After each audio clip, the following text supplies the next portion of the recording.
उधर उत्तराखंड के उत्तरकाशी में प्रशासन ने लव जिहाद के विरोध में 15 जून को होने वाली महापंचायत की इजाजत नहीं दी। तनाव के बीच उत्तरकाशी की पुरोला पंचायत में 19 जून तक धारा 144 लागू कर दी गई। यही नहीं, वहां शांति के लिए बैठक भी हुई, क्योंकि पुरोला में 26 मई को एक नाबालिग के अपहरण की कोशिश के बाद लव जिहाद के मुद्दे ने तूल पकड़ लिया। इसके विरोध में कुछ हिंदूवादी संगठनों ने महापंचायत भी बुलाई और लगातार प्रदर्शन करते रहे। यही नहीं, पुरोला से पलायन भी शुरू हो गया, जिससे उत्तरकाशी के पुरोला में तनाव बढ़ गया, जिसे कम करने के लिए प्रशासन ने वहां फ्लैग मार्च किया। यही नहीं, पुरोला में धारा 144 लागू कर दी गई और प्रशासन ने दो टूक बोल दिया कि उसने महापंचायत की इजाजत नहीं दी। किसी को भी जो है किसी भी तरह की महापंचायत करने की परमिशन नहीं दी गई है। लेकिन बीएचपी समेत बाकी हिंदूवादी संगठन महापंचायत बुलाने पर अड़े रहे। महापंचायत का परिषद ने निर्णय लिया है कि महापंचायत 15 तारीख को नगर क्षेत्र पुरोला में होगी। यानी महापंचायत के मुद्दे पर उत्तरकाशी के पुरोला में तनाव बढ़ गया, जिसे कम करने के लिए प्रशासन और सरकार ने कमर कस ली और पुरोला के बाजारों में सुरक्षा बल चप्पे चप्पे पर नजर रखते दिखे।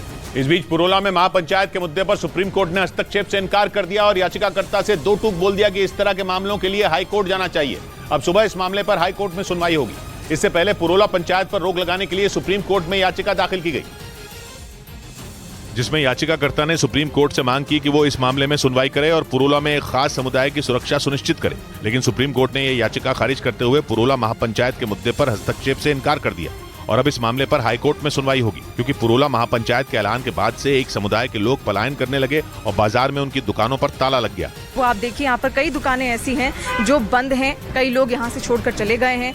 उत्तरकाशी के पुरोला में महापंचायत से पहले लव जिहाद के विरोध में प्रदर्शन भी हुए। उधर उत्तरकाशी के पुरोला के बाद देहरादून में भी धारा 144 लगा दी जा सकती है, क्योंकि मुस्लिम समुदाय ने वहाँ 18 जून को महापंचायत बुलाने का ऐलान कर दिया है, जिसके बाद देहरादून का प्रशासन अलर्ट हो गया, क्योंकि उत्तरकाशी के पुरोला में महापंचायत के ऐलान की वजह से तनाव फैल गया, जिसके बाद तनाव की आंच देहरादून तक पहुंच गई, क्योंकि मुस्लिम समुदाय ने वहां 18 जून को महापंचायत बुलाने का ऐलान कर दिया, जिसके बाद देहरादून पुलिस ने वहां भी धारा 144 लगाने के संकेत दिए।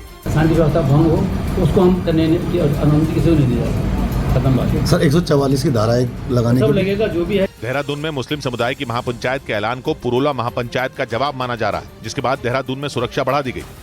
इधर हिमाचल प्रदेश में सरकारी कर्मचारियों को वेतन मिलने में हो रही देरी पर सियासी जंग छिड़ गई। वहां के करीब 15,000 सरकारी कर्मचारियों को वेतन मिलने में देरी हुई, जिनमें परिवहन, जल और वन विभाग के कर्मचारी शामिल हैं, जिन्हें वेतन मिलने में हुई देरी पर सियासी घमासान छिड़ गया और बीजेपी ने इस मुद्दे पर हिमाचल प्रदेश की सुक्खू सरकार को घेर लिया। सरकारी कर्मचारियों को उनका वेज देना अब ये कहेंगे हमारी गारंटी में नहीं है, जिसके बाद हिमाचल के सीएम के सलाहकार ने बीजेपी को जवाब दिया और राज्य की पिछली सरकार को इस आर्थिक तंगी के लिए जिम्मेदार ठहराया। 11,000 करोड़ रुपए की जो लायबिलिटीज मिली है, चैलेंज तो प्रेजेंट गवर्नमेंट के सामने है। हिमाचल प्रदेश के परिवहन और जल समेत कई विभागों के करीब 15,000 कर्मचारियों को वेतन मिलने में देरी हुई, जिस पर वहां सियासी घमासान छिड़ गया।